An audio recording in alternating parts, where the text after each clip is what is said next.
আমার তো মনে হয় যে এটার এক ধরনের দর্শক আছে যারা অ্যাকশনটা পছন্দ করে, মেইন স্ট্রিমের সিনেমা পছন্দ করে, তাদের খুবই ভালো লাগবে। ইকবাল ভাইয়ের প্রসঙ্গে বলতে গেলে আমার তো মানে যেহেতু মেইন স্ট্রিমের প্রথম কাজ এবং প্রথমেই এসে আমি ইকবাল ভাইয়ের সাথে কাজ করছি, আমার খুব ভালো লেগেছে। আমার কাছে মনে হয়েছে যে উনি যেহেতু অনেকদিন প্রডিউসার হিসেবে ছিলেন, উনি জানেন যে আসলে কোথায় কত টাকা ইনভেস্ট করলে কিরকম ভাবে কাজটা নেমে আসে।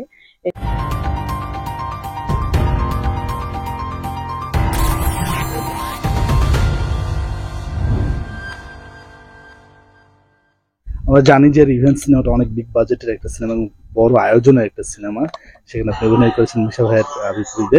তো ইকবাল ভাইয়ের সাথে প্রথম কাজ মনে হচ্ছে।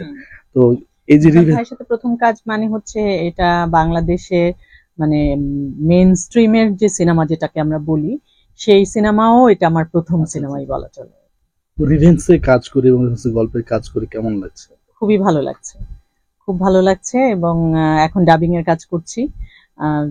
শুট টাইমে খুব ভালো লেগেছে কাজটা করতে। ভালো লাগার কারণটা কি?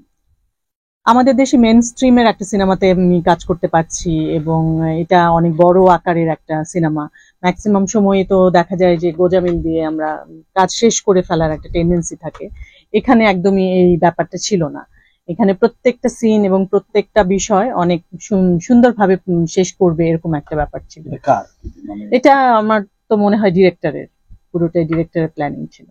আচ্ছা, রিভেন্সে আপনি ম্যাক্সিমাম দেখা যায় নাটকে দেখা যায় আপনাকে, তো সিনেমাতে এসে সিনেমা এবং নাটকের যে পার্থক্যটা কি মনে হচ্ছে? আসলে পার্থক্য কি মনে হচ্ছে বলতে হচ্ছে আমি তো প্রিপেয়ার, কারণ হচ্ছে ডেফিনেটলি দুইটা সেক্টর দুই রকম।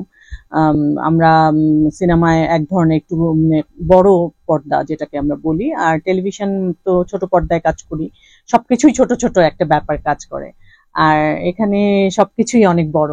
তো আমি তো বড় পর্দায় কাজ করব, মানসিক প্রিপারেশনটা নিয়ে এসেছি। সো ভালো লাগছে। আমরা দেখেছি যে রিভেঞ্জ এবং শুটিং এ আমরা একদম রিয়েল লোকেশন গুলা দেখেছি। ইকবাল যে লোকেশন গুলো সিলেক্ট করেছিল, তার মধ্যে একটা খুব সুন্দর একটা বাড়ি, তারপর বিভিন্ন জায়গায় যে লোকেশন গুলো ঠিক পুরো একদম রিয়েল ছিল। যে আমাদের বাংলা সিনেমা ম্যাক্সিমাম দিন দেখা যায় যে সেট ফেলে কাজ করা হয়, ছোট করে নিয়ে আসা বা কোনোভাবে গোজামিল দিয়ে কাজটা শেষ করে ফেলার একটা টেন্ডেন্সি কাজ করে, যেটা এটার মধ্যে যে একদমই ছিল না। আচ্ছা, আমরা তো বাংলা সিনেমা সচরাচর দেখি, আপনি দেখেন, তো এই যে বাংলা সিনেমার বাইরে গিয়ে এই সিনেমাটা আমার নামটা যেমন রিভেঞ্জ, প্রতিশোধ, তো এইরকম একটা আমরা মনে হচ্ছে যে অ্যাকশন ধাসের একটা সিনেমা। তো এই যে অ্যাকশন ধাসের সিনেমা, এটা কতটুকু বাংলা সিনেমার জন্য ভালো বয়ে আনবে? আমার তো মনে হয় যে এটার এক ধরনের দর্শক আছে যারা অ্যাকশনটা পছন্দ করে, মেইন স্ট্রিমের সিনেমা পছন্দ করে, তাদের খুবই ভালো লাগবে। ইকবালের প্রসঙ্গে একটু জানতে চাচ্ছি। ইকবাল ভাইয়ের প্রসঙ্গে বলতে গেলে আমার তো মানে যেহেতু মেইন স্ট্রিমের প্রথম কাজ এবং প্রথমেই এসে আমি ইকবাল ভাইয়ের সাথে কাজ করছি, আমার খুব ভালো লেগেছে। আমার কাছে মনে হয়েছে যে উনি যেহেতু অনেকদিন প্রডিউসার হিসেবে ছিলেন, উনি জানেন যে আসলে কোথায় কত টাকা ইনভেস্ট করলে কিরকম ভাবে কাজটা নেমে আসে, এটা ওনার মুখস্থ। সো উনি ওভাবেই কাজটা করেছেন, যে কারণে আমার কাছে মনে হয়েছে পারফেক্টলি উনি বুঝতে পেরেছেন। আমরা একটা শুটের কথা আমি মেনশন করে বলি, সেটা হচ্ছে হসপিটালে আমরা শুট করছিলাম। যে প্রথমেই ইকবাল ভাইয়ের গিয়ে মনে হয়েছে যে না, হসপিটালটা ভালো লাগেনি, কারণ আমাদের স্ট্যাটাসের সাথে আসলে যাচ্ছে না, যেরকম ভাবে আমাকে দেখানো হয়েছে মনে হয়েছে যে এই স্ট্যাটাসের সাথে যাচ্ছে না।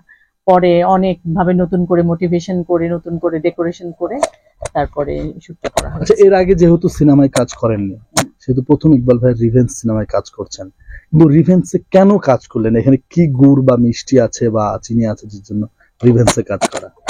প্রথমে আমাকে আসলে স্ক্রিপ্টটা শোনানো হয়েছে, ক্যারেক্টারটার কথা বলা হয়েছে। ক্যারেক্টারটা যখন আমি দেখেছি যে একটা নেগেটিভ ধাঁচের একটা ক্যারেক্টার এবং একটু নেগেটিভ টাইপের একটা ক্যারেক্টার, এবং ক্যারেক্টারটার যথেষ্ট গুরুত্ব আছে সিনেমাটিতে, তখন আমার মনে হয়েছে যে হ্যাঁ, এটাতে আমি অভিনয় করতে পারি। কারণ একজন অ্যাক্টর হিসেবে আমার তো সবসময়ই চাহিদা এরকম যে মানসিক একটা ব্যাপার কাজ করে যে ইম্পর্টেন্ট ক্যারেক্টারে অভিনয় করবো।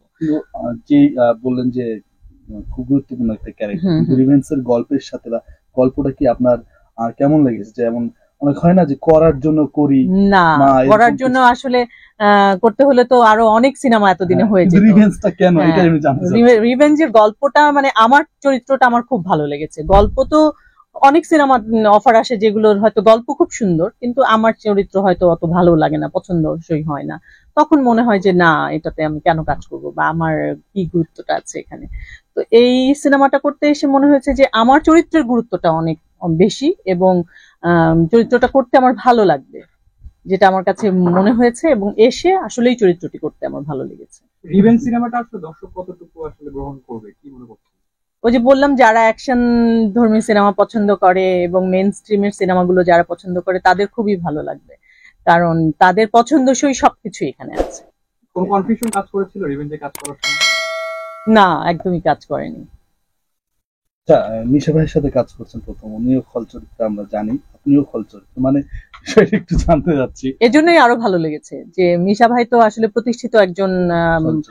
অ্যাক্টর, খল নায়ক হিসেবে যাকে আমরা সবসময় দেখি, তার অপোজিটে কাজ করব সরাসরি এবং তার এগেনস্ট একটা ক্যারেক্টার হয়ে, সেটা আমার কাছে অনেক চ্যালেঞ্জিং মনে হয়েছে। এখানে তো নায়িকা বুবলি কাজ করছে, হ্যাঁ।